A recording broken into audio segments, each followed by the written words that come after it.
What is up, everybody, and welcome back to another episode of Skip, as we skip along and do the animation for Cox in Space, behind the scenes, mainly so that you don't think that we're AI, but also importantly, so that you can see kind of how the process works if you're interested in that. Right as I began the broadcast, Cutie, who you all may know from time to time, began to ask for a toy, so she believes it's time to also play games. So you might see this flicking. Let's see how that goes. Combination. I am Skip Mraz, your host and friend, of course. You may recognize me from other podcasts on this channel. But hopefully you've been watching the animation come along and be like, dang, there it is. We did a bunch of fun stuff the end of the last episode where they kind of do this blur effect and then the whole planet shakes, which was real fun. We got to see the pecker dive into the gravity well, get sucked into the gravity well as they sing the song. I got Richard's mouth to work. I think it's just that tail end that it doesn't work still. Yeah, because I think there's more right here that needs to be done. But in addition, we got the ship to fly past their heads. It's still real nice there in the framing. And his hand comes up, and as it crosses, it begins to do this fade thing, where it gets all weird and janky, and they get pulled into the darkness themselves. So yeah, there's a couple things I do want to do. Definitely finish up Richard's face, his waddle and face. You'll see me point, but here it is on the screen. The rest of his cheeks should be filled in with probably stuff like this down here, so this waddle can swing about. Because I think I want this to like be flipping, so that it's kind of like as he's not quite swinging his head. Maybe he will be swinging his head to be all dramatic, but did you bring it back? You did that. So yeah, that's a couple of things I want to do. I've been thinking about that. Richard's shoulder needs to be cleaned up, and I think the hand a little bit too. And then we'll get to do a final take, maybe the end of this episode, maybe beginning of next episode. Oh, it depends on how much that patching work takes. I like Peter's mouth the way that it moves. Pretty happy with all of that. There's some a little bits where it's like I think a little too open, and I might go back and just re-edit that quickly in the same fashion, just so it works a little smoother because I think I was missing some of the steps. But let's give it a little play through. Cogs in space, Not in your face, spreading spreading happiness happiness through the universe. Peter and Richard are here for you. At last, it's Talks in Space. Oh shit, that is cool though, and that'll be like a perspectives reduction. So those boys, those boys of the past and the boys of the present. Uh, Perspectives, of course, Aaron Cosbill and I, who did a duo in Chicago for a couple of years, I believe it was. And at the end of that duo ship, we put up a show, Cox in Space, and it ran for a couple of weekends, and we had fun with it.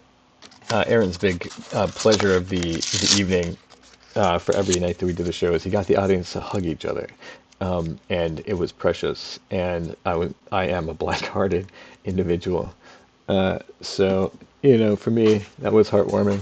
I think it may have been the same year that I played the Grinch. So apropos, let's zoom in. One of the big things I want to do. Let's finish up Richard's face, so he can finish the rest of the song with and then let's work on his waddle and whatnot. Anyway, welcome to the show. If you haven't been here before, this is what we do on Cox in Space. You can check us out, coxinspace.com, where we're putting up this animation, as you'll see the final productions in. Or, hopefully you've gone back now and seen, the making of, if you're interested in the process, step by step, how we did such and such a thing. Um, I was drifting along on that thought, thinking about how people would be like, protect your sauce, Um, and I feel like people who say and do that don't realize like how infinite creativity is, and it might be because it doesn't hit them quite as often as creativity hits me. But I would argue that it's very different. In fact, that they haven't practiced it enough, and that is why it doesn't arrive so prevalently, because I learned how to be creative through the art of improvisation. That is, oh yeah, okay. And which is why I teach it and why I've written about it, because I think it's really important for everyone to know how to improvise, so that they so that they know how to roll with life, right? Like, whatever happens next, like it's all life of it is an improvisation anyway. So, you know, it's best to learn these things early. The thing I was trying to do is animate this face. What I'm gonna do is put on some music. I hope you guys have liked the choices. If not, I guess mention it below, and we can talk about what you would like to listen to. Um, which is fine. That's Wigwax, of course, is the channel you can find all this stuff on. You're probably looking now. It's good I checked there. I didn't necessarily intend to, but glad we're up and streaming. Come check us out.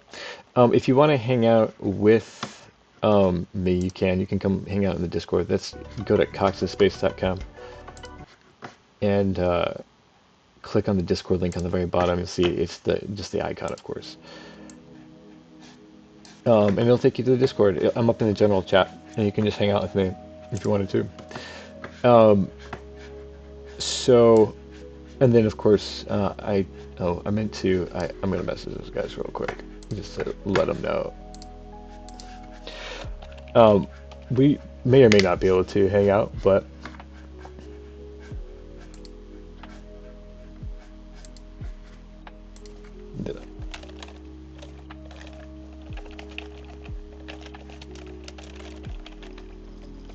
anyway, this is this is what the producers chat looks like between Aaron Casbilla and Logan and I. So in case you're wondering, there's the inside scoop. Yeah, it's just us being dumbasses because that's all we really do.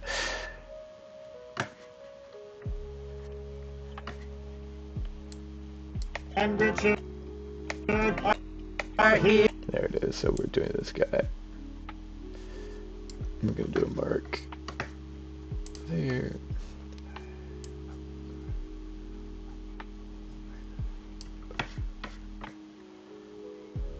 You caught me talking to myself. I was again having a conversation. You know how it goes. The words I just mouthed were, "I'm so embarrassed." Apparently I created a huge social faux pas, which for me, trying to navigate that, as a masking individual, I guess. I recognize that it's necessary for us to play roles, as we enter society, because different roles are put on us, right?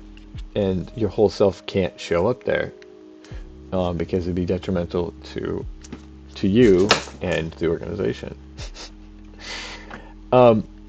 And I say this, as an undiagnosed autistic person, that, I just make people uncomfortable because I accidentally point out the problems that they were pleasantly ignoring. And, it's not like I'm trying to be mean. I just noticed it and thought maybe something could be done. And so, for me, I'm just like, I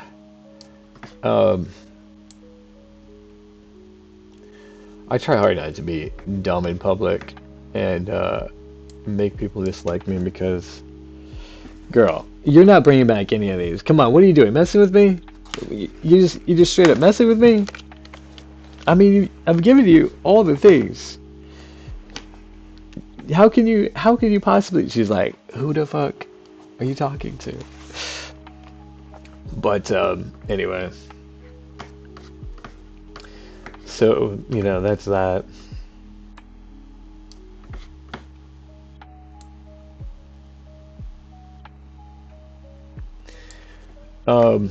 I got to do some yoga though. Cutie pie. Look. You gotta either settle in or settle out. You know what I'm saying?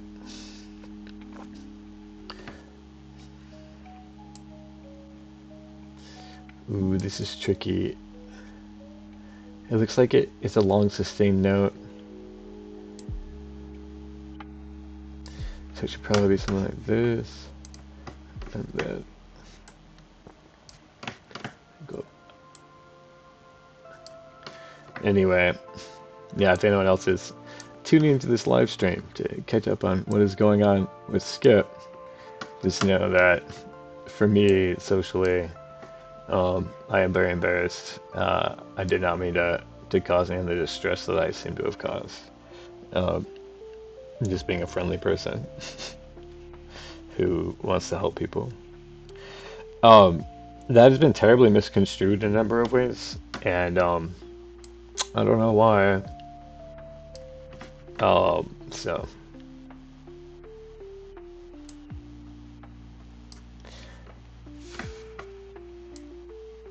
it does make me sad. So I don't not feel, but feelings are only indicators. You know what I mean? You can't be ruled by them because then you jump at everything. And what good is that to anybody? Really? I mean, there's a time and place to rest for sure. Um, but, you know, today is not always that day.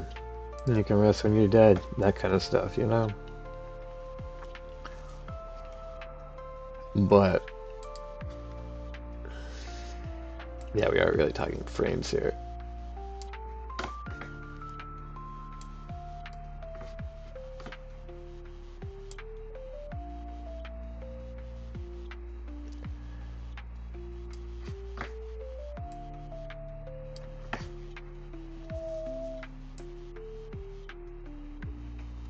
Oh, the thought I was thinking uh, is how in the last 10 years I've met so many people and just like in and out your life. And some of them you can never meet again because they're dead, you know. A lot of them are just, gone somewhere.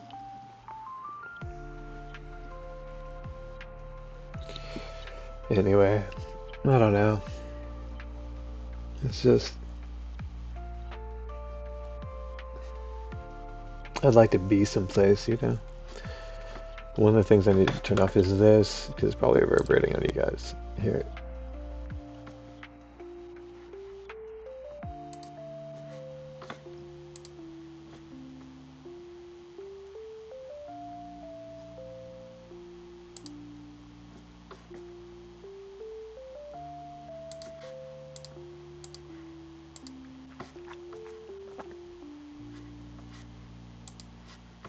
Anyway. I do have a heart, it's just very small.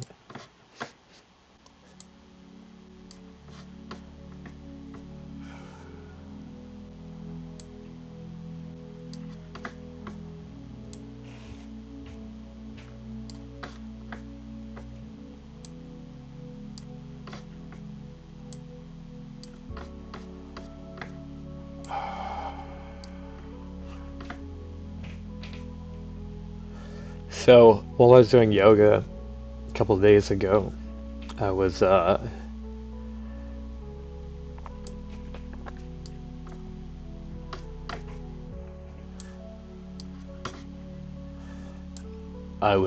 noticing how the breath was bringing like thoughts, because it was like making the blood rush around. And then I was thinking about how data is contained, or information is contained in the air that we breathe, right? It like connects us to it oxygenates our blood, so it takes the chemicals, information outside, and then burns it, or compresses it, or however it goes into the bloodstream. Um, anyway, it feeds the fire, right? That's the idea. Um, and then I was thinking how like all the information we get that's encoded on that, right? Like dogs get all this like sensory information, and then how like auditory how we hear things like on the air. Also, it's the vibrations, right, that like makes the sound carry. And how like I was talking I think previously before that about how we were just compressions, like different compressions. That's in a different topic, but um, anyway, I realized how everything was interconnected. Like as I was breathing in and breathing out, like it was just the full exchange of that chemical for life, and then how we keep being sustained on it. And I just started laughing so hard that I had to stop doing yoga because I was just like like seriously like dying with laughter. Like every time I was pulling for the contract, I had to like crunch and like try to do as much as possible. Oh, so I was doing like these V like sit-ups. So you extend your hands and legs in both directions, and so you're just kind of teetering like on the base of your spine, and then you curl up as like much as you can. So you just like curl up on a ball and crush out all the air. So it's like big, big, big, big intake, and then hold, like just like in this place where you're like rocking, and then like curl up again, and then like just zero out to nothing, and just be like in the emptiness for like just so that you can like get all of the oxygen or the carbon dioxide out, you know. Anyway, so yeah, in that when I crunched, I was laughing and just laughing so hard, like trying to catch my breath, and I was just laughing and laughing. It was fun. I was like, yeah, that's right. I do remember what joy feels like, but it is toughness out of world. So it's not like like you force joy. You have to find it, because you can't pretend to be happy when you're like very very upset about everything. And so it was just in that moment of pure like crunch and deoxygenate and then reoxygenate that I was like, yes, um, life isn't all that bad. Suddenly, you know. I do. What's up, buddy? Hey, You caught me monologuing. I was enjoying the story. That's awesome. Well, I'm glad that you're here. I'm glad that you're here with me. Um, yeah. Can you see the screen? Yeah. Yeah. Okay. Well, welcome. This is Aaron Cosbo, who we've talked about previous on the show. The reason that the show exists and continues to exist. Um, I'm glad that you're here, buddy.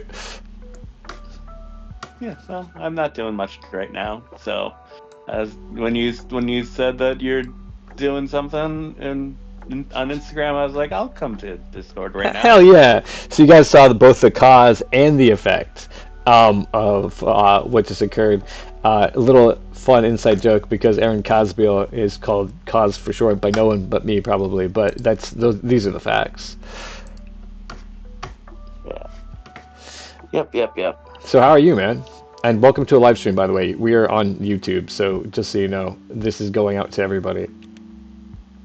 Oh, cool. Yeah, this is a pod. Hello, YouTube. Yeah, this is a podcast called Skip that I've invited everyone to if they want to join on. So yeah, I'm glad to have you here.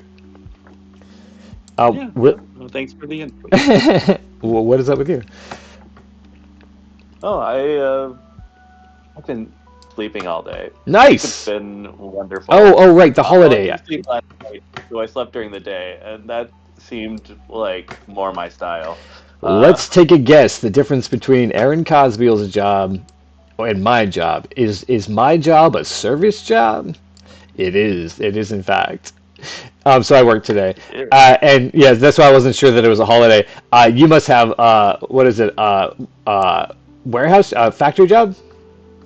Yep. Okay. Yeah. For the government.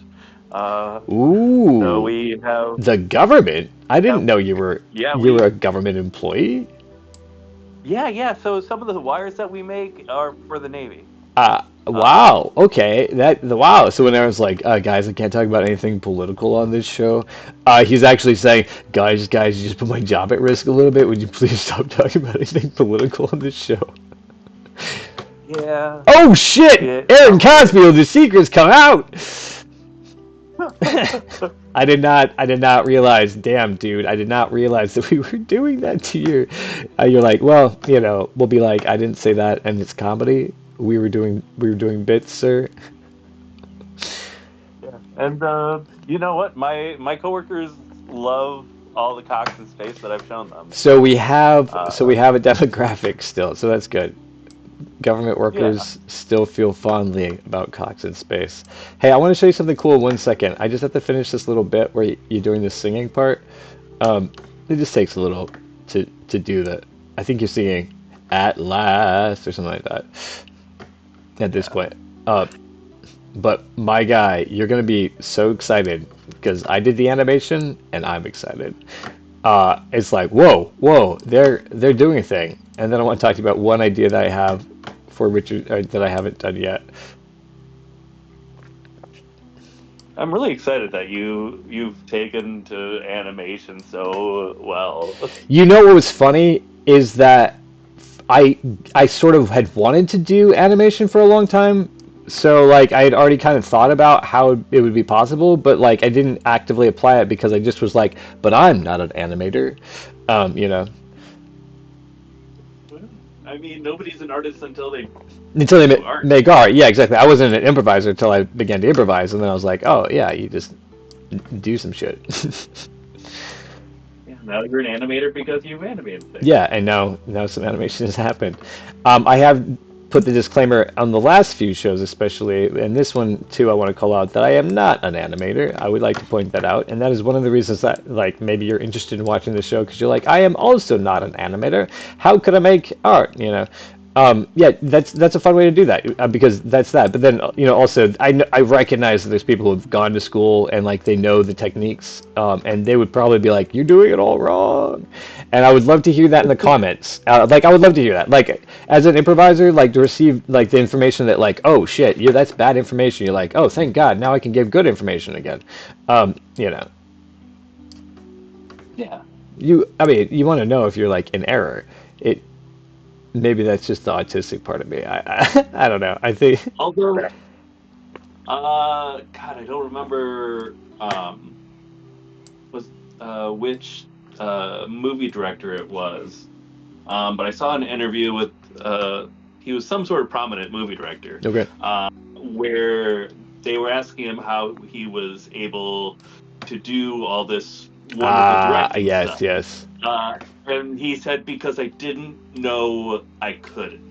Yeah, that was you posted it in I think the Discord maybe at some point, but it was during the course of this project, and that was one of the things actually, Aaron Cosby. I was talking about how your inspiration for the show earlier on too, and how like it just kept being alive because of that. But I was like, well, I mean, if we don't have an animator, I can animate. I just wish that it would have occurred to me earlier, because then I would have gotten nothing. Instead of looking around and be like, anyone want to animate? Anybody want to animate? And people be like, yes, I would like to animate. And they'll be like, no, you're not doing my style. And I was like, oh, Yeah. well, okay. That's okay. Um, because then it became my turn, so good enough. There you are. And now we've been doing some really fun stuff. Like seriously, like I'm not trying to hype it up. That's one of the reasons I'm like shying away from talking about it again. But uh, you'll see the theme song and you'll see that there's still a couple of things. But my God, you're gonna be like you should be sitting down. Your heart might not handle it. I know we're both getting up in age and we need to consider these things. Yeah. Well, I will. Let me know when to sit down, and I will sit down. Yeah, awesome. Uh,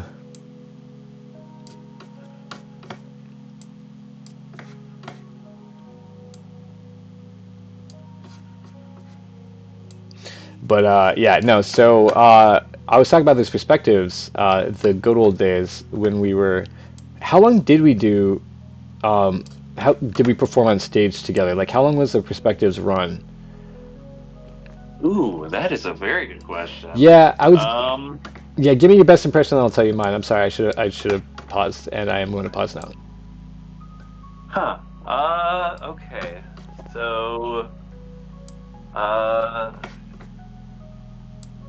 think nothing ends. I'm still running improv at the spot. I think I did that for a couple of years. Yeah, So that's right. And the perspectives it didn't has to start. be at least 2 years. Yeah, but the Like perspective did. somewhere around 2 years. Okay, that's what I was kind of thinking about 2 years. Maybe. Yeah, I was thinking about 2 years. Yeah, I was thinking it was like coming up on 2 years when we did Cox in Space, or like we'd taken like I don't know if we stopped doing shows and then did this one.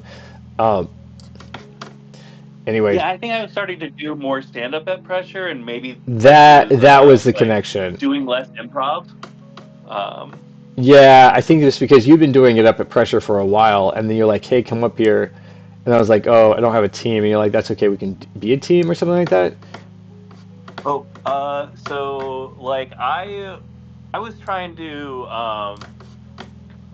steal. So I was running the thing at the spot, and you were doing a two-person with Steve. Oh, did we come up and do Duke Disdain up there You, originally? yeah, you did it once. Oh my God! Well, Duke Disdain was And ridiculous. the thing is, I wanted to do a two-person with you instead of him doing the two-person. Yeah. Uh, Still, it was just and so there was one time more, where bro. like I invited you to do a show and and he wasn't available or something. Were we? Oh, Uh, I'm so sorry, dude. That's terrible. That's that's terrible, bro. Uh, yeah. Was and I know I Were we just have living together at to that get a time? question from the audience from because that was something at like when we were studying long form during something from nothing that stuck with me. Like getting a question from the audience, and I was like, well, take it a step further, try to find the answer through improv. That is Um, actually the best way to tell this story. And like you were correct. I think we might be able to do it now, because the theory, like as the story calculator, I mean, this is what the whole idea comes from, right? Because we started doing that, and then it was like, cool, that's happening, and then I was like, wait, we need to do something greater than this, and that's where it was like for me, I was like, we got to do it. But like if we have the characters exist in the question for the first scene, like why does the dog poop in the house, like, as a question, then we just play a scene where we get to explore all the things, as in like the dog pooping, the people who live in that house, what type of house it is, that sort of thing, like sit in that for like 5 minutes or so, and then we would just be like, from there we could just improvise a show for 20 minutes, and it would be like we could be doing long form that's like profound. That's essentially what well, that's the what thing is, this. our first show was profound, Well, right? and So the it first is. question we got asked was why. Why? And And the answer was, that's the one where we were going between different universes, yeah. and the only consistent thing that existed within the two universes was love. That, yeah, nice. Uh, Yeah, fair enough. Yeah, because it was a montage. Yeah, yeah, that one was definitely a montage.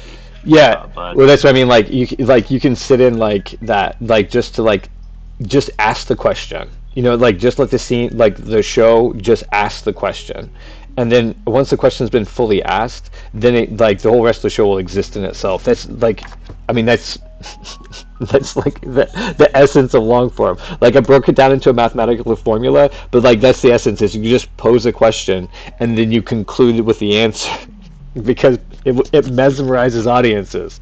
Like, yeah, no, seriously, like the story calculator is a perspectives root. You know what I mean? yeah, All right, so look at your screen and check your tits, because make sure that both your party tits are turned on. all right. And I have found a seat. Okay. Can you hear that? Yes. Okay. Cogs in space, Not in your face, spreading spreading happiness through the universe. Peter and Richard are here for you. At last, his talks in space. Nice. Again. Right? Cogs in space, Not in your face, spreading spreading happiness through the universe. Peter and Richard are here for you. At last, his talks in space. Actually, Richard's mouth is so funny. That bit is so funny. Okay, I think it's good where it is. I need to fix his waddle because I want to clean up here, where this white spot is, and then patch in the feathers, and so that this red thing will swing back and forth while he's singing. And then I want him to do like a little dance before he puts up his hand on Peter's shoulder. So like he's gonna come on less jerky than this. But then the whole time he's like dancing back and forth to the song. That's his blocking. He's gonna be like ba ba ba ba ba ba ba ba ba ba ba ba ba ba ba ba ba, and then he comes in and puts his hand on Peter's shoulder. Yeah, because I was like, you know what Aaron would do if he could do anything? He's gonna be doing the dance. Like Peter's acting like this is all serious, you know what I mean? Because he like believes in the theme song, and then like of course Richard is loving the fuck out of it. And then look where the pecker flies. It's like right between their heads, and then right between their faces, and then right like here, and then watch the hand comes up, whoop-sha, does a wipe on it, but you can still see it, and then everything starts blah blah blah blah blah blah. God. Yeah, right. So like the 17-second theme song, and then this black spot is going to say a perspective show. Yeah, so I haven't put it in yet, but that's the idea is that we're going to do it like as a perspective show. Cox in Space is a perspective show. It is. And it is. I mean, of course it is. You know what I mean? Like, and we've added to the perspectives a little bit. But yeah. Dude, look, there's this black spot that sucks the ship in. Oh, that's so cool. Yeah. Like, because you can see it's like almost like it's stretching into it. Yeah. So great. Right. I was just like, oh, it's gotta be more. It's gotta be more. Just so that we have those things. Anyway, yeah. So I'm just super excited.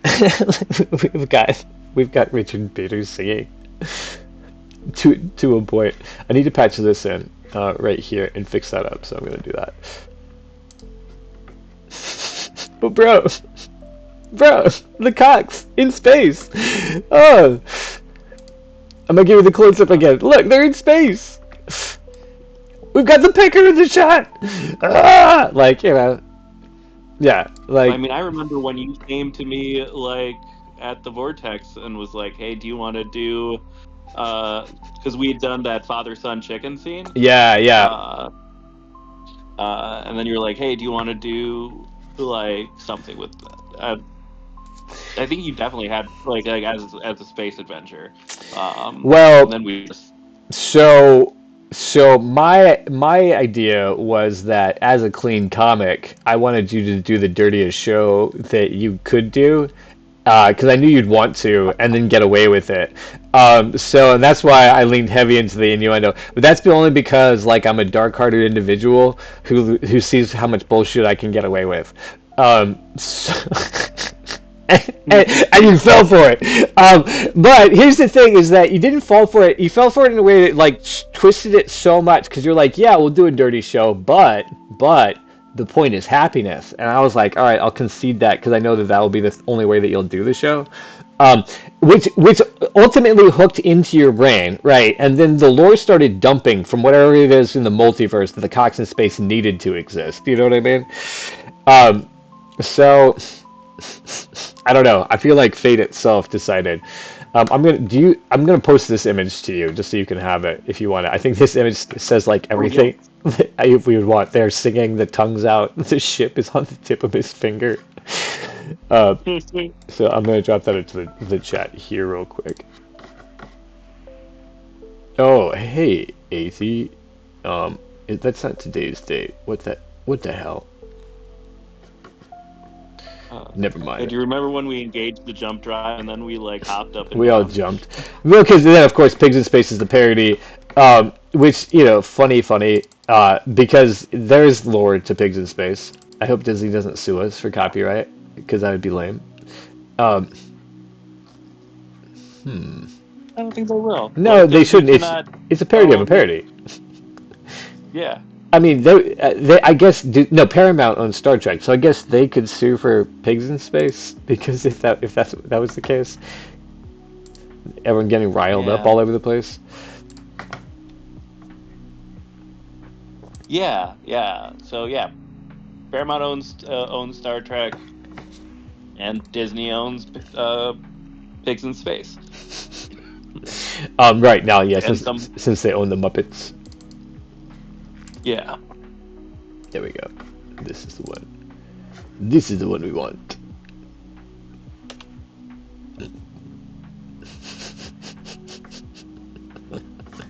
Anyway, it's just such an epic animation.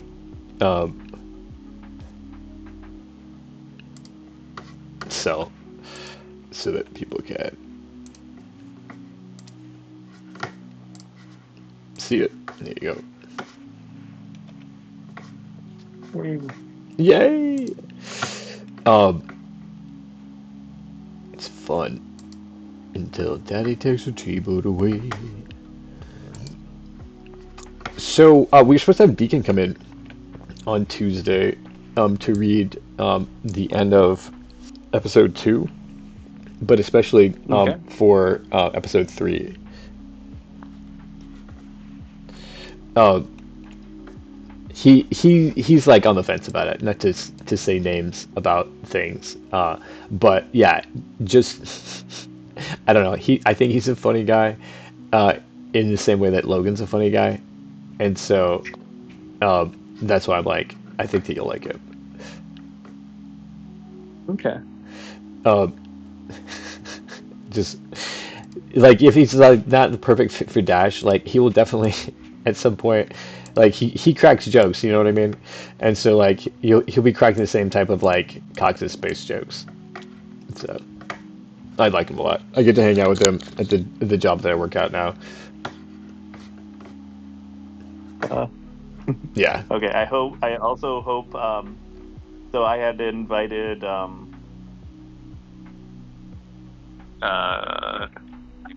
Christian. Oh, cool. To The other one, join us you want to read for the Dash? for the same sort of thing. That's But, awesome. Like I'm mostly dangling Dash. I'm just trying to find a music guy that will help me make the music. 'Cause That's I've got fair. a little keyboard here, That's fair. and Actually, though, like we can. I mean, he's an actor, so there's other roles. Like, we could also give Yeah. either one of them. We can give Deacon the chorus, yeah. or vice versa. Well- You know, I mean, like if you want to know if he wants to do music too. I mean, Dash is a way to do it. Anyway, but yeah, no. Yeah, I'm sorry. We'll also see who shows up, right? Because Yeah, we'll see who shows I'm up. I'm not Like, sure. Yeah, I they were thought I was invited. saying, like an invite link, but who knows? Yeah, I haven't seen anyone new sign in recently who I didn't know. So, um, that would answer that question. And then the same thing for a friend of mine, for Deacon as well. And that's cool. Also, my guy, that freaking chorus. So it's just, or that I'm sorry, the quartet. Yeah. Oh man, the quartet. The Uh, quartets that it's just like yeah. Um,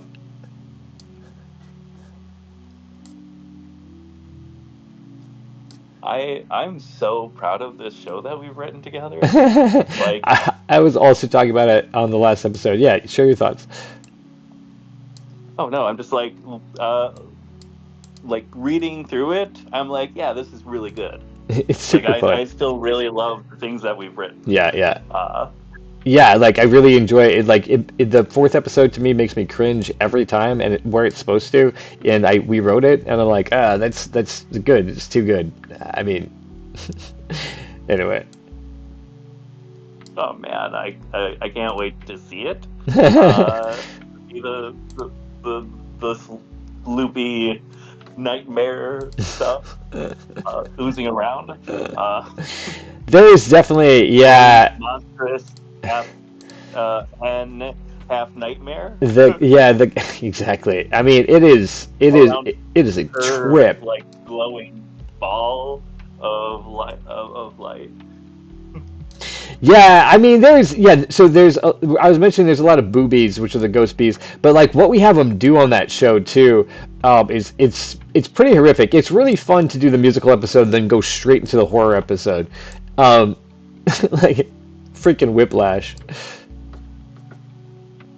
So there is a song in every one of our episodes. Yeah, you I was And then the musical, which has a lot of songs. But there's one original song in every episode. there's one, and I was mentioning that the Chloe one that's coming up. No, I'm sorry, the Luna one that's coming up. Is going to be in this little bit of animation, so that's what we're working towards. But I've been, it's such a great song. I've been waking up to it for over a year now, or almost a year now. Yeah. So yeah, there's great music in this, and then I was saying that is at your insistence that that's happened, which at first I like rolled my eyes, but then as it, we have this song, I'm like, wow, the Cox and Space song is actually pretty fun, and then like the testament to the song that you wrote for Luna, like is like I woke up to that song, it's so good. Chandler put it together. Kate's singing of the song all together, like just the combination of that. I'm like, wow, it really became something. Yeah, like yeah. Congratulations, Aaron Cosbill. Yeah, well, like it's the culmination of all those things. But then, like, you wrote a really catchy song that I'm like, I can listen to this without getting tired of it. Yeah, you know what I mean? So like, yeah, that's like I can brag about it because I didn't do that work. So yeah, it's definitely all Aaron. And I'll tell you again that I wasn't really like on board for it so much because I'm just like musicals. I hate them so much. Don't you know how much I hate musicals? And then we're doing that. We're in the middle of the third episode. I'm like, yeah, this is actually a really fun episode. I mean, the bad guy is like he has his own musical number, and like the girls have them, and it's like fun, and the quartet's like fucking with everybody. Spoilers. And it's just fun. Yeah. It's all in music, and it's got things that like bring it all together just the way the show should. Also, so like I can't even be mad about the plot working. So like that's my big Hello, everybody. Hey, what's up, bud? Welcome to the live stream show now called Skip Logan and Aaron Cosbill. Just working on animation. You can still see the screen. I hope is being shared that you can see. Of course. Nice. Okay. Cool. Yeah. So we were talking about how much we love Cox in Space and how we're glad it's becoming a show and how basically we just wrapped up the music. We didn't wrap it up, but the music is a fun element to it as well. You want to see something cool? Hey, Aaron, do you want to? I was gonna come in and make the joke. I'm getting old, and in my advanced age, it is really nice to see my cocks move.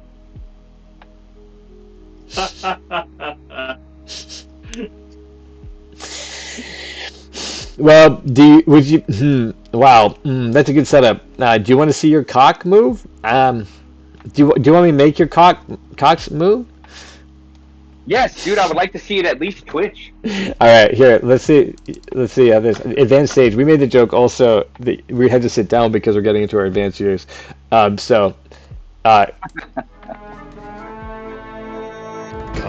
in Space, Not in your face, spreading happiness through the universe.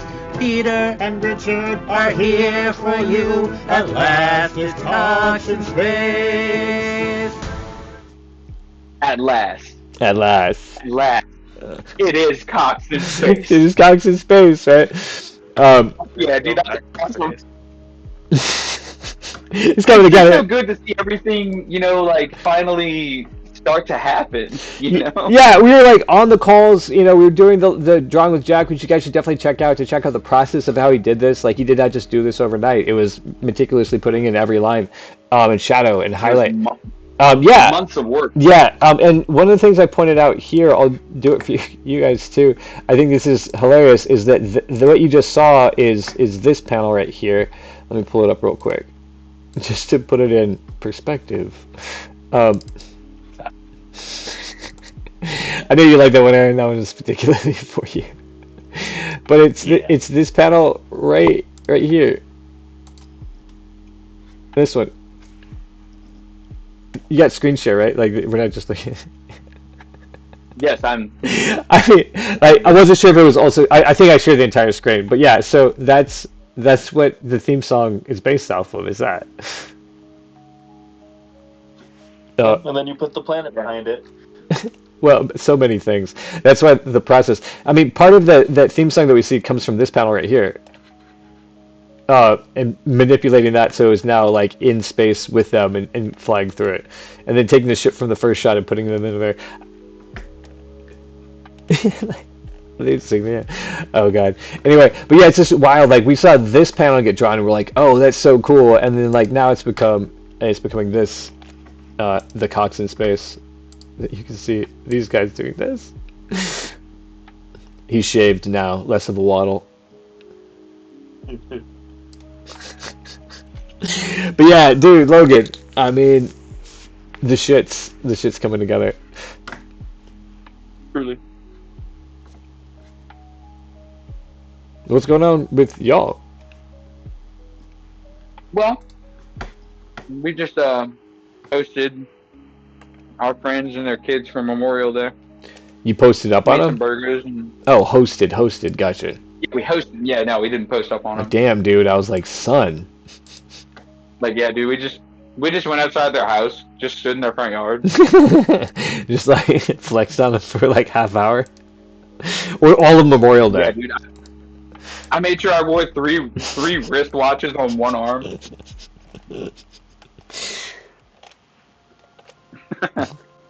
But yeah, no, we just hosted them. It was a fun time. I got to talk to her asshole husband. Apparently, he likes wrestling. Oh, okay. Y'all, Yeah, he happened to bring up wrestling, so I sat there and talked with him for like 20 minutes, and the ladies were astounded because the guy is, you know, notoriously kind of a dickhead. I got And you. you know, like my wife had to tell her friend, like, yeah, you know, my husband will sit there and talk to anyone about anything, you know, like he's the type of guy, you know, like he knows a little bit about everything, so he'll sit there and talk to you. Fair enough. And Yeah, if he doesn't know absolutely. something, he'll be like, okay, you're passionate about this, teach me this. Yeah, tell me about it. Yeah, What do you know about it? yeah. Yeah, Uh, and So you're like, So oh, but it- wrestling though, yeah? you will know, you know, like I said, like he was the one who brought it up because I had made some homemade bourbon ice cream last night, and I let Damn. everybody try it. Damn. And we, made. Fair enough. Y'all work together on it. I heard my wife clear her throat from across the room. But we made some bourbon vanilla ice cream last night, and I was like, you know, like we were hosting our friends today, and I was like, hey, you guys try this. We just made it last night. It's really nice. And honestly, it really is. All I did was we took a classic like vanilla ice cream recipe. Mhm. She put like an extra like half a teaspoon of vanilla in it, and then I put 2 shots of bourbon in a half-gallon batch with literally like 1 pinch of salt. All right. Damn. And it's very delicious vanilla ice cream with a very tiny alcohol content. But it gives it that kind of like, Yeah, it just gives it a little. I see, like, and that was the idea. It's like I don't want to, you know, like I don't want you to have that burn in the back of your throat like you just took a right, shot. right. I just want it to taste. Yeah, I was trying to impart like the vanilla, like the sweetness Vanilla of makes the sense whiskey too. Yeah, to the vanilla ice cream. Yeah. And it worked. that's awesome. And I almost want to send a shot glass worth of this shit to Bluebell and be like, yeah, pay me. Nice. Yeah, that is a fantastically fun idea. And again, just the because like the taste of alcohol. Now, for some people who are like, you know, they have to get drunk. That's a whole different thing. But like just the taste of alcohol in like a dish has a different thing to it. Like it adds this extra, you know. So like I don't say that I like to cook with wine, but I've had like good like wine like braised chicken where like the Right, like it's like it gave it that little bit when of you cook with alcohol, yeah. most times the alcohol is cooked off. In this particular instance, I made ice cream. So I was mindful of the fact that, like, hey, the alcohol is not going to cook off of this. That's why I said it was like a half-gallon batch, and I think I added like a shot and a half or 2 shots Okay. to like the whole batch. Right. Yeah, that's giving it And then, just a like I little. said, after that, just a tiny pinch of salt, just to try to, like, you know, bring everything to life. And dude, my God, this is. I mean, like, you like. Even for what it is, even as a vanilla ice cream, it's delicious. That's awesome. But it's because you have like that extra little tiny like caramel, smoky, woody Right. like type of flavor from the little tiny bit of whiskey that's in there. You get just this, you know, there's so many other flavors that open up, Mhm. and it just makes it that much better of a vanilla ice cream. That's See, yeah. like I had let my wife's friend, she came over, and her husband came over, and I let him try it, and I was like, yeah, and I told him, I was like, yeah, dude, like, we made some homemade vanilla ice cream last night, try this. And he tried it, and he was like, oh my God, yeah, that's really nice. And I said, I'll tell you the secret if you can guess it. Nice. And he was like, he was like, I can taste the difference, but I don't know what it is. And I was like, it's a little bit of bourbon and a pinch of salt. A little bit of bourbon. Yeah, that's really making a nice like combination. Highly recommend. Yeah, because I can taste all those flavors in my brain. That sounds really, really good. If you guys happen to have an ice cream machine, or even if you don't, you can make ice cream at home. Not a lot of people know this. What? Tell us the facts. I remember doing that in elementary school. Yeah, I like kind of half remember. All it takes is like 2 bags and like some heavy cream and some salt and some ice. Yeah. Just shake It it was up. good. Shake it up. I haven't done that since then, but honestly, with the way ice cream is barely ice cream anymore. That's fair. Yeah, it's honestly worth it to just make your own ice cream because, Kaz, let me tell you too, this ice cream has been sitting in the freezer for more than 24 hours now, and it is still like, I mean, it's solid, but you go to scoop it and it's not like rock hard. You know what I mean? Yeah. Like, Yeah. Frozen stuff, but you go to scoop it and it's the softest, gentlest, like if ice cream could melt in your mouth, I don't know how to describe it, but it's like, dude, like, please, guys, start making ice cream at your house. Yeah. It's so easy. That's the thing is like, yeah, the benefits, and there's very little, fallback on that. You can make it by hand, but also the ice cream machine. That's what you said you have, right? Yeah, there is an ice cream machine, but like I said, like, even then, with the ice cream machine, the recipes that we were following, they made like half a gallon of ice cream at a time. Like, no one needs that much ice cream at a time, so it's so much easier to try to. Time. I mean, brother, if you might want to check on your pancreas. Oh my god. Make sure Oh he's no, I doing all fully right. have diabetes now. Okay. Oh Jesus! Really, Cosmo? Like, You haven't heard the no bit? bullshit. Hang on. Yeah, no, I enjoyed not having diabetes for as long as I could. It runs in my family. I knew it was going to happen, so Yeah. Live recklessly. So, Just enjoy the pleasures of life.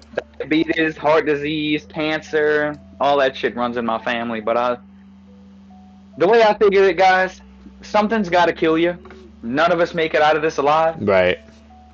So, I'm just gonna, I'll try my best and keep myself mobile and take care of myself. But for the most part, I don't want to arrive in this package the same way that I was delivered. I want to make sure that I got used a little bit. Got abused a little bit. Got to schmooze a little bit. give a little, take a little, let your poor heart break a little. Yeah, for real though. Everybody else kind of just like walks up to the pearly gates. I want to skitter. I want to like crawl up with my legs. What's gonna be? What I do, St. Pete? Yeah, how do you do? Yeah. Oh, dude, did I ever tell you that I have the I have the secret? So if you get to the pearly gates, you just ask them, "Hey, do you have a servant's entrance?" Oh, damn! That's how you get in every time. He got it on lock. This boy right here. You just gotta walk up in a gray jumpsuit and a cap and just be like, "Yeah, I'm here to service the plumbing." Yeah. And then you're in like Flynn. You just You're I'm of the school of thought though, where like I think that like however you die, like the condition, like the clothes that you're wearing and stuff when you die is like how you pop up in heaven. Right. So, like I guess you just better hope that you die in a gray jumpsuit. You gotta. So you can. When you're doing just risky hold it. shit, yeah, you have to die. You have to be wearing a gray jumpsuit. It's mandatory to whatever bit you're doing in case you die. Well, no, like if you're doing like, yeah, I'm here to service the plumbing. Right, but that's what I'm saying. Like, if you're other, like something is about to kill you, you should definitely be wearing a gray jumpsuit. You're like, oh shit, incoming storm, and all that. Then you put on the gray jumpsuit, and then you can service heaven really easy. You're like, I'm gonna get in. That definitely sounds like a Boudreaux and Thibodeau bit. In a gray jumpsuit, and you're holding a really big wrench. Yeah, exactly. And- Looks like the trains are coming. Like, puts on the gray jumpsuit, holds up the wrench. Yeah. Storm surge is going to be high this year, Yeah, fellas. puts on the gray jumpsuit. Puts on his gray jumpsuit and just Holds it. holds giant crescent wrench and Crescent just wrench. waits in his attic. Right? Oh my god. to reference a So, particular like, I think like that's a good bit too. Like not only like this person on Earth goes so because they believe in it so much, they go so far as to be holding a giant wrench before they They die. have to, yeah, they have the only giant wrench, yeah. They pick it up Yeah, like for they're the fully bit. committed. You know, like, Yeah. yeah, I'm here to work on the plumbing. Well, where's your tools? What do you mean? What do you mean? Where's my tools? What do you Oh mean? wait. Yeah, you know, like sorry. Yeah, they sent me back down to go get the wrench.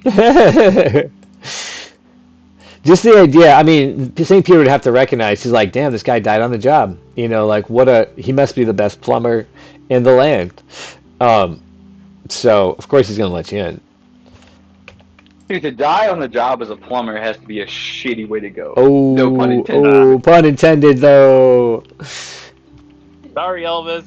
Oh, oh. I guess it didn't Too need soon, Here too it is. The soon. blood is on my hands, boys. I will take that. I will not you know, produce any contrary to my acquittal. I was asked recently, what would you describe your comedy style as? And I was like, well, I did it a bit. Like, ooh. I'm doing a show called Cox in Space. That should line it up for you. Sorry, the off-color joke is not out of place. Is what I was trying to point out. That was a really long way to go about saying that.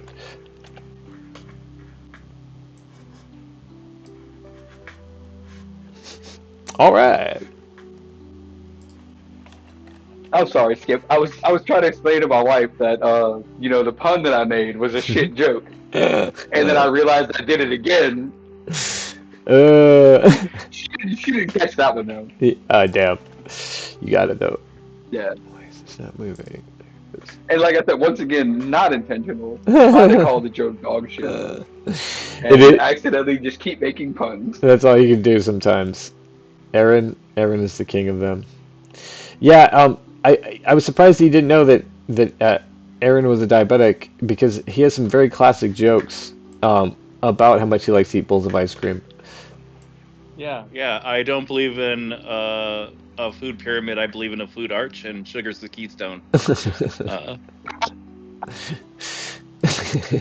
That's a good one. I forgot about that one. But that is like a high IQ joke though. Yeah, it Like, is. you have to know what a keystone is and how it's important to an arch. Yeah, it is. Yeah. Kind of the downfall of Aaron's set is that mush brains. You have to know things. Yeah, you have to know He's a things. Professor of comedy for Yeah. a reason. Like you don't walk up to a professor of comedy show as a dumb person and expect to enjoy yourself. You know. I don't think. So he just doesn't appeal to the mass market. Unfortunately. That's why I wrote the joke. I tried to be relatable as a human being, and it doesn't work for me. It's not working for me. Yeah. Been there. In fact, I think that you caught me monologuing on that very bit where I was like, "Oh my God, I very much try to be among the humans, but for some reason the humans keep suspecting me not to be one of the ones that's supposed to be among them." I'm like, I don't know how they caught on again, or whatever. Yeah, that just comes off as like day 111. They still suspect nothing. Yeah, exactly. He's like, did I say that out loud? I did not mean to say that out loud. I went through a whole period of like calling other people just humans. Yes, yes. I've met. Right, there is because there I is this can find point them of like, relatable. well, no, and that's valid because there is this point of like gender ambiguity nowadays, where it's like you can't even say like those guys over there, you know, like, yeah, you know, I'm gonna go hang out with those guys, those fellas. Yeah, maybe You we can't should say that anymore. maybe we should point it more towards the humans. To Right. I went and hung out with those people. hang out with those people. I've been walking up to tables where Those person. and just calling people friends. I'm just being like, hey friends, how are we doing over here? And See, I'm not gonna lie. Once I got into field service and I started like interacting with people inside their own homes, Mhm. you kind of start to develop more terms than sir or ma'am or madam. Right, yeah, exactly. So yeah, you know, like you start calling people like, hey, you know, like, where's your dryer, friend? Yeah, Where's your friend, dryer, buddy? friend. But then of course you do have some people who literally will just be like, I'm not your buddy. I'm not your buddy. I'm not your You're friend. pal. I'm I'm not your pal, buddy. not your pal, buddy. I'm not your buddy, guy. Not your buddy, guy. I'm not your guy, friend. I'm not your friend, pal. I'm not your pal, buddy. Exactly. That's how people be. That's how they be sometimes. That's still like the funniest real life bit I I think cannot- that Skip has ever I presented cannot, to bro. me. I cannot. Like, that's why I'm shaking my head. Like, I don't even want to get into it again because I'm just like, it just boggles my mind. It's still the funniest thing. But this, It's the funniest story that you've ever shared with me. Is that someone just came to your place to work and like, I'm not your like as a grown man, just No. like, I'm not your. I'm not your friend. I'm like, okay. Like, you know how many Yeah, people you I just know who are go into dead? the- Like, go into the place that you work and just be like, hey, buddy, right? Why would I'm not you? your anymore. Why would you do Like, that? dude, okay, like this could have been an email. Right, yeah, exactly. like- Yeah, exactly. You know, text works for exactly what you're doing. I can ignore you a little easier, but like, why would you come to a place I definitely cannot leave? Right. You know, and make sure that you keep yelling at me when we're not gonna be friends because you seem to have a hard on for me. That's all. I mean, that's all I can mention is that that's a little bit gay, because you know, hate and love are so close to each You other. said for me because I actually want to fuck you. So go fuck yourself. Yeah, yeah, And just exactly. be really hard. Yeah. Be yourself. Be passionate. Kiss yourself on the neck a little. You know what I mean? Like, you know, like, yeah. Dude, honestly, that might be a bit next time I tell someone to go fuck themselves. I'm Right. like, dude, go passionately fuck yourself, dude. Like, Yeah. Show, kiss your, yourself on the neck, dude. show Light some yourself the candles. love that you haven't gotten from anyone, you know. Yeah, you light some Oh. candles, give yourself an oil massage, play with your butthole a little bit, and then literally fuck yourself. All right, so this is the time I should call out that you should be probably supporting us on Patreon because this episode is never going to be monetized. So, but I go, didn't mean to completely ruin that. go to coxinSpace.com. A more PC, PC version of that phrase would be commit self-love. Commit self-love. Yeah, yeah. Like, see, I think that we should honestly turn that, like, you know, like, we should just make go fuck yourself and just, you know, like, just tell somebody, you know what, love yourself, bro.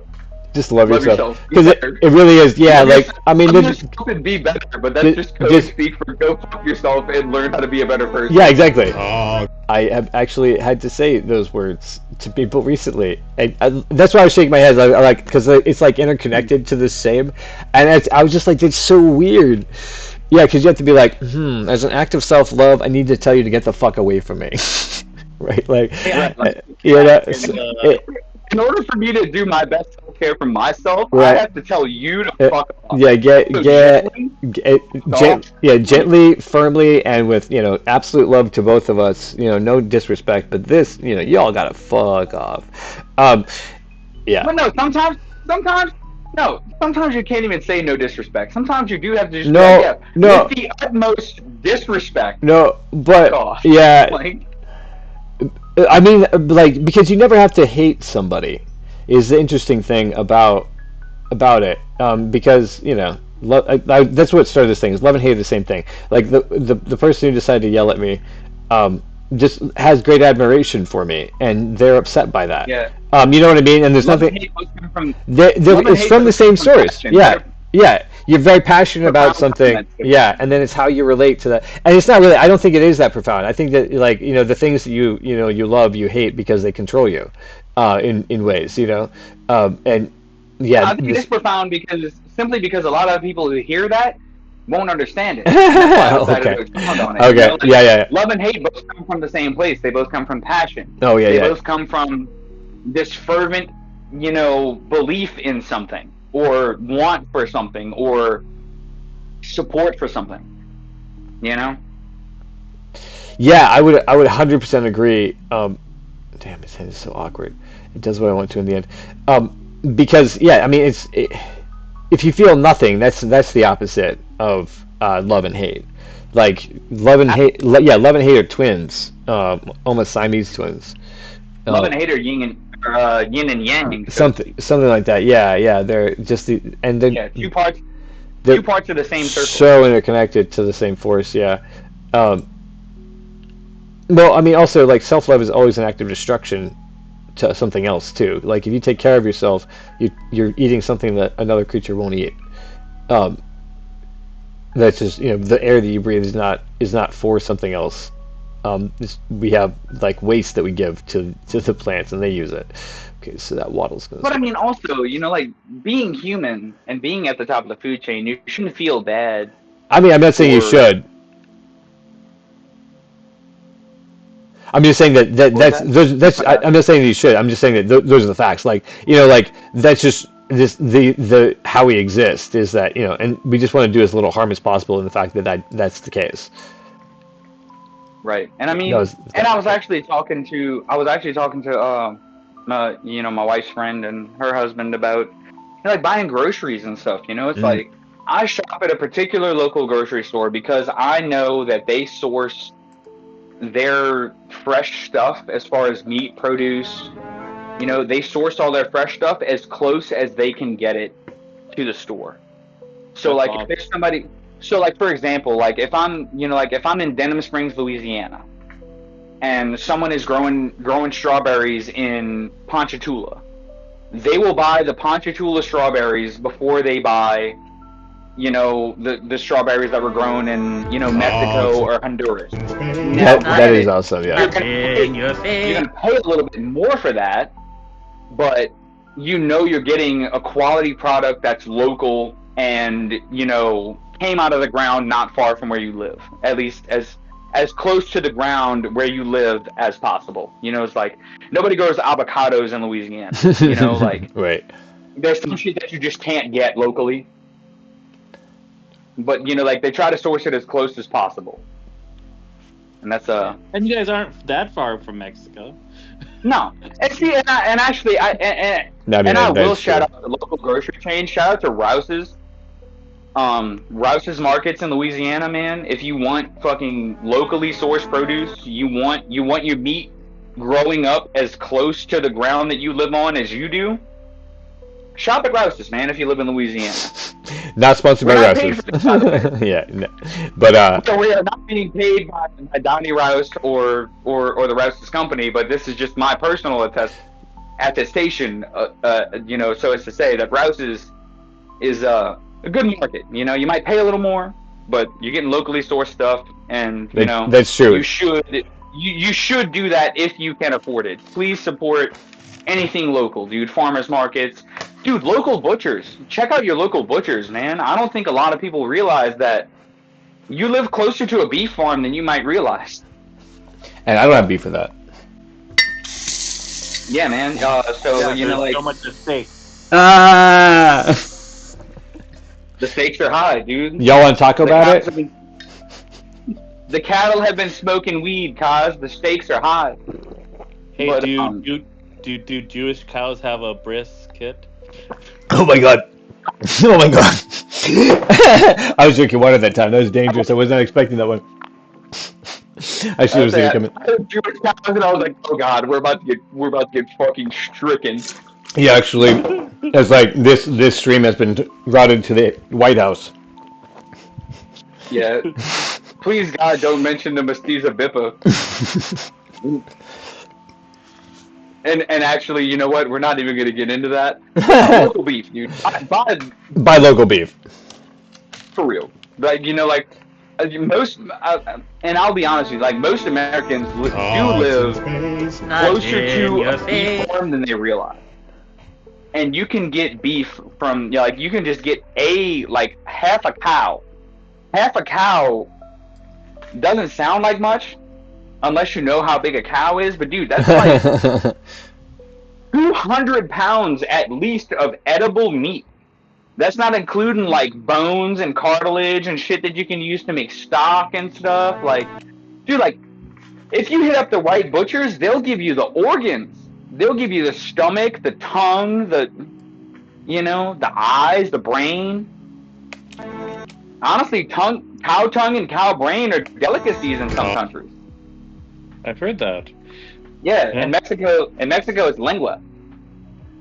Do you taste everything that the cows tasted? Wow, that is question. That'd be crazy. Like you just get like you just get like a blood memory from eating like a cow brain or something.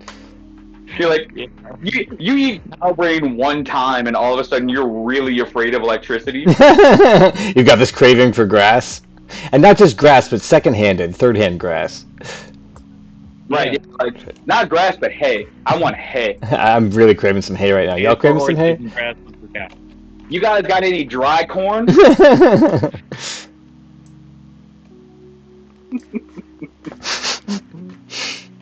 Sunflower seeds, maybe some you know. Cogs and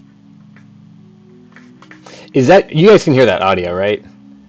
Yeah, definitely. Okay, so I'm Hey, okay. question. Yeah. Can you? I'm confused because when I was talking once, I thought Kaz just started singing, and I got real confused. Like, yo, wait, Kaz, I mean, I appreciate your fervor, your enthusiasm, but bro, I'm trying to speak. I'm trying to make a moment. Yeah, I'm sorry. I realized that as I played it a couple times. I was like, oh wait, that's probably going over. I was looking for a way to mute it. I probably can. Let's. Okay, I like hearing it. And I actually. I mean, honestly, like I said, it's like it's this thing that I mean, and I can't say that I've been personally invested in for more than 10 years, but like it's been fun to be a part of a project that you guys have had going on for the better part of a decade, and I'm glad to be a part of it to finally make it real. Oh, You know? yeah, no, it's been really. I mean, I was saying that like how it's awesome that we found more people that cogs and enjoy the dumb jokes as much as we do. space. Not in Yeah, I your mean, like, face. That is so It's legit. essentially a comedy set full of dick jokes, but it sends a message though. Yeah, that And we is send a the. different message with every episode, and the message is always ultimately positive. And that's why I'm like, hell yeah, I can get behind this. Aaron, what were you gonna say? Oh, there is. So there's a shot like right now, like above where the ship is ending, where like I can kind of see a cat in the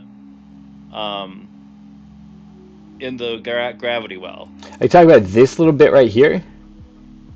Yeah, it kind of looks like a cat to me. That's funny. That's just Jack's work, like a close up of Jack's work. I don't think he intentionally did that, but it does look like a cat. That's really interesting that it's right there, and Yeah. it's framed. Yeah, right between the two of them. That's wild. It totally look. I mean, yeah. Look, it's the whole shape of the body. Here's like the Yeah. sideways version of the cat. There's the tail. There's its feet and legs. That's so weird. That was definitely not intended at all, and it's framed center. It really is.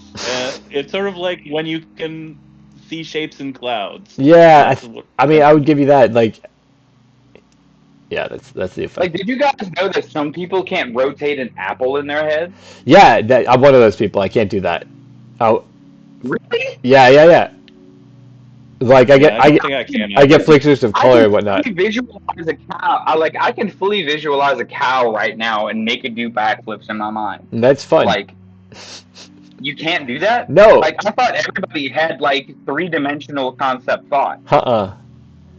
That's why I have to I write also so don't much. think I've ever seen a cow in real life, so What? I mean, like not close Wait. up.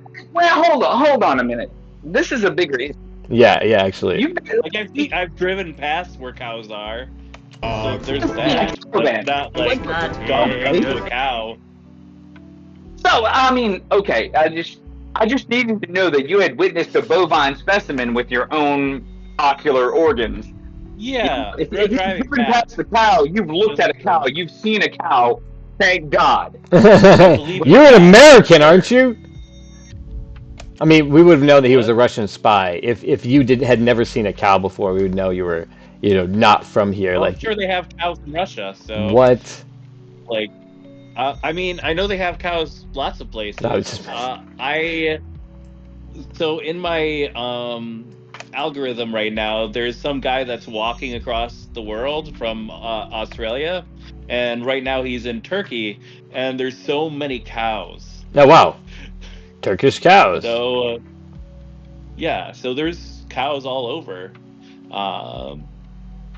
I assume maybe there are some in Russia, but I don't know. Maybe it gets too cold, but parts of Russia, sure, there's got to be cows. But no, I was just severely worried by the fact that you said, like, I've never seen a cow in person. I'm like, bro, you've never laid eyes on Right. a bovine Never like in gone your up life. to a cow and like. Well, yeah, like no one, like no one has ever like walked up and like pet a cow or anything. But like you've seen a cow, like you know what it is and what it looks like, and like the scale of it. Haven't More or less. experienced a cow, like Right, you've seen seen a cow what you. up close. Like It's honestly a really good way to put it. Like I've seen a cow, but I haven't experienced a cow. Truly experienced a cow. Yeah, I would shake my head because I was like, y'all haven't experienced a cow? But I grew up in Arizona. People have cows, you know. Yeah. And I've been to like county fairs. You haven't been to a county fair? And for our non-English speakers, we're referring to cattle. I mean, I've been to 4-H Right. stuff, but they always had like pigs and chickens. They never had a cow. Okay, gotcha. So yeah, they do have soft fur though. But Pigs were nice. yeah, to your question, Logan. Yeah, no, yeah, that's not. Yeah, it's like being colorblind in your brain. It's weird. It was weird to find out that other people were actually able to visualize all sorts of stuff. Like I'll talk to myself because there's just like there's not a whole lot of mental notes.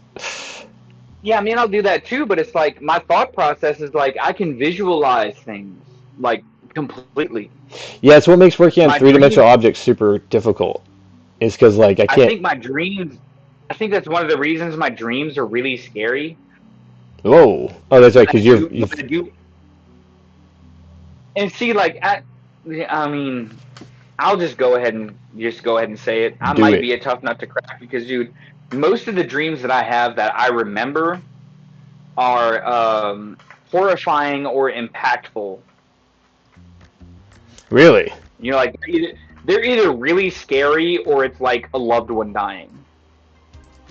Wow. Damn. My dreams are always pretty fucked up. You're one sentence away from launching your website with Base 44. Do you want to give an example?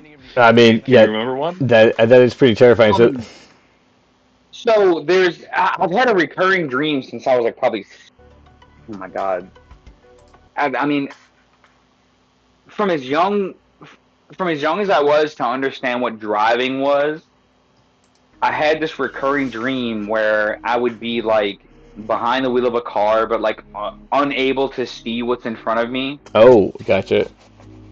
And then I would also be on a bridge, and then the bridge collapsed. Gotcha. That's been a recurring dream since I was like I said, probably 5 or 6. You lived through Katrina, right? Did you head out when? I mean, what's the word for it? So, and Evacuate? I mean, Evacuate. Thank you. I didn't want to make this. I didn't want to make this the fucking Young Remorse podcast. Here's the young remorse. So when Katrina happened, I was 9 years old. I was living in Lower St. Bernard Parish. If you've done any research or read up, about Hurricane Katrina, you know that Orleans Parish, St. Bernard Parish, those are a lot of the heavily affected areas. And for those who are out of state, I sit here and speak like this is common knowledge. Right, parishes out are of counties. age. Yeah. Okay. There you go. Yeah. Parishes are counties.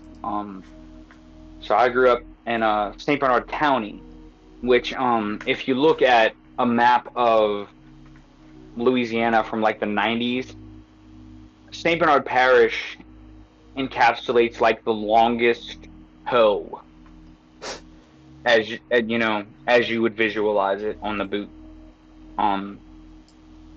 So, naturally, a lot of the parish was marshlands and stuff like that. So after Katrina, and especially after any, considerably bad hurricane, if somebody if somebody tries to go out there and, duck hunt or fish, the landmarks are gone. Oh shit. Literally, literally the marsh is gone. Like, there's no landmarks anymore because there's no land. Like it's a serious problem that I wish was paid more attention to. And I don't know if you guys have heard about it, but they recently came out, I think, as we're recording this podcast, I think it was probably a week and a half, 2 weeks max ago, that there was a group of scientists that came out and said, yeah, New Orleans is already gone. What do you mean already gone?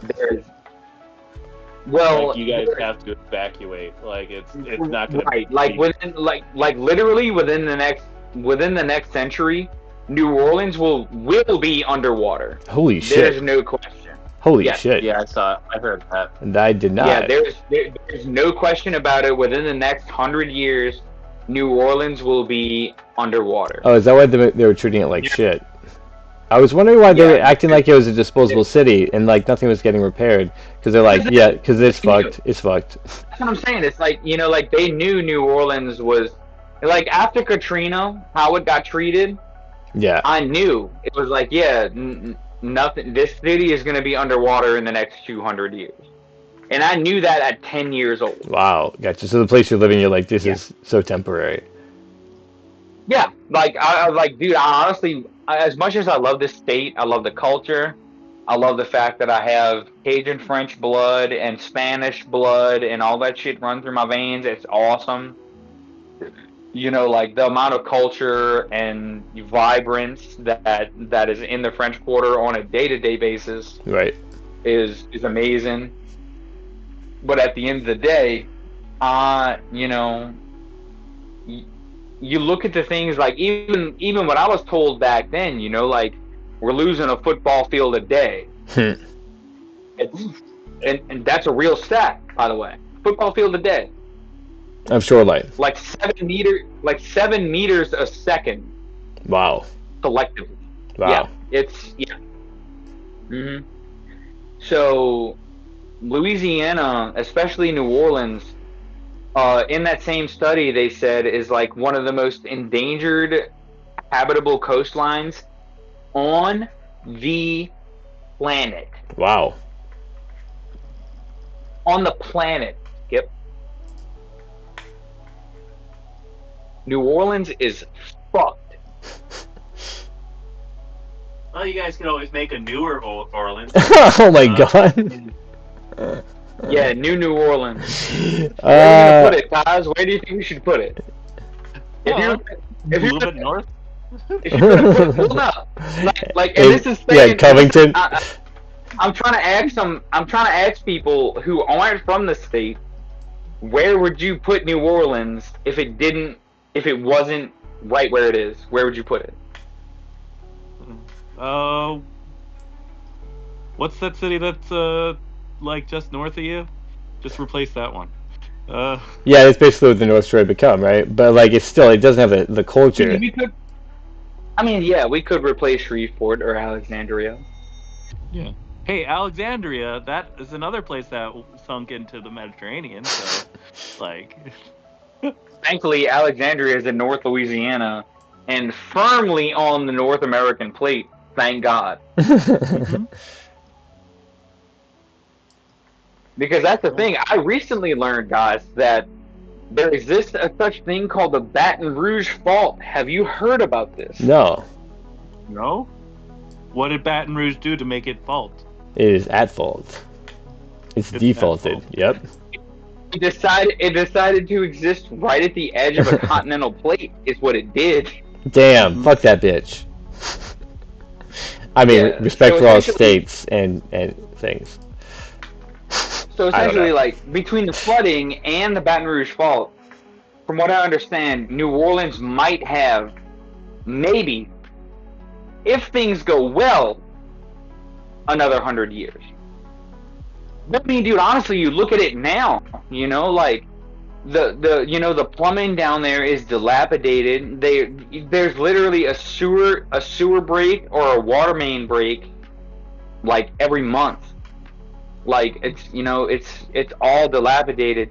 and the government, like the federal government, knows that there's no point in saving it. That's why the city of New Orleans and the state of Louisiana hasn't gotten federal funding, except for in the north of the state, where they know it's past the floodplain, and they can build an AI data center. God damn, and that was what they chose to do with it.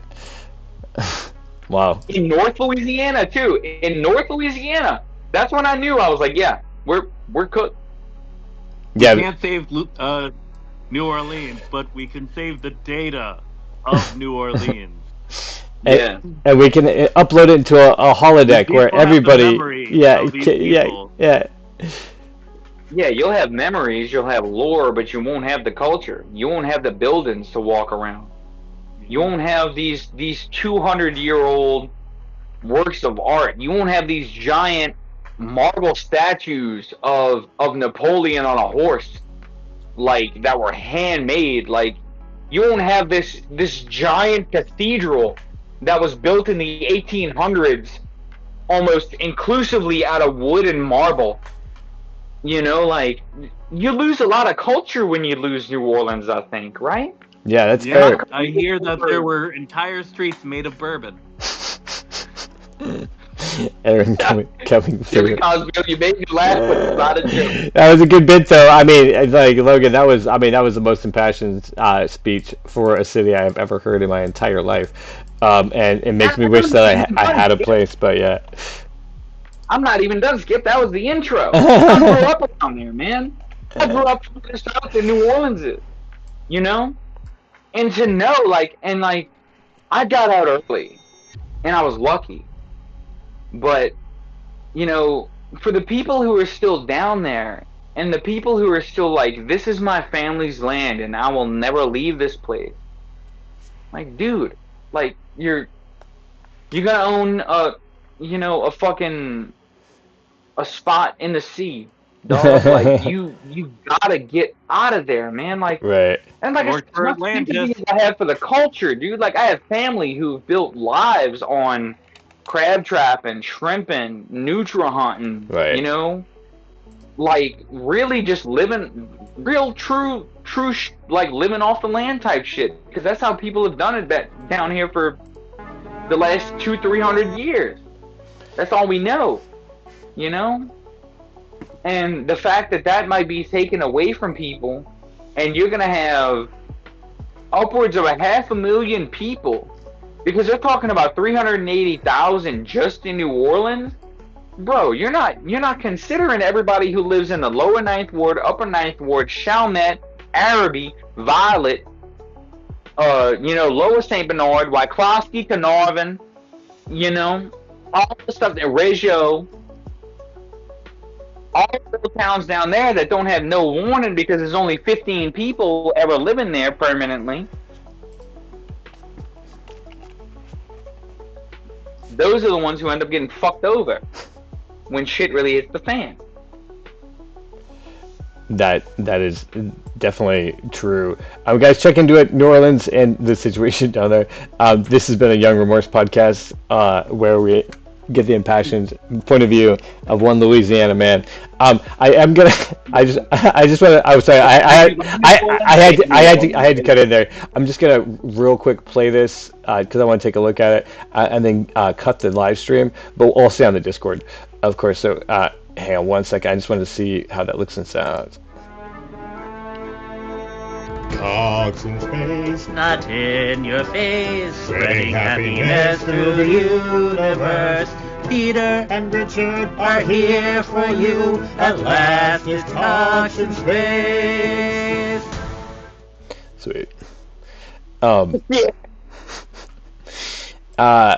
Yeah, I think I'm gonna have his head, Richard's head, shake more. Like, the waddle's gonna flip back and forth in time with the music, and then his head's probably gonna flip back a couple of times in time with the music too. So, that'll probably be the last steps of this, and then cleaning up Peter's shoulder there, where it's not quite connected the way it's supposed to be, as he's moving around, and that kind of that hand moment.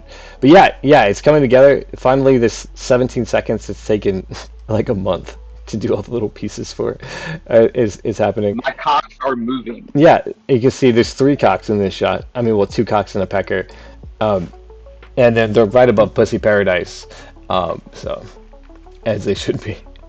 But yeah, this has been an episode of friends getting together, working on animation behind the scenes for Cox in Space.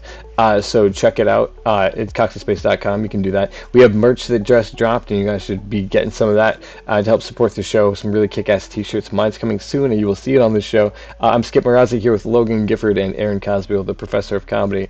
Thank you guys for hanging out with me and tuning in tonight.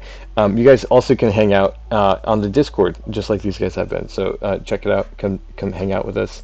And I'm going to be at random, so watch on the Discord. Bye. Bye. Adios.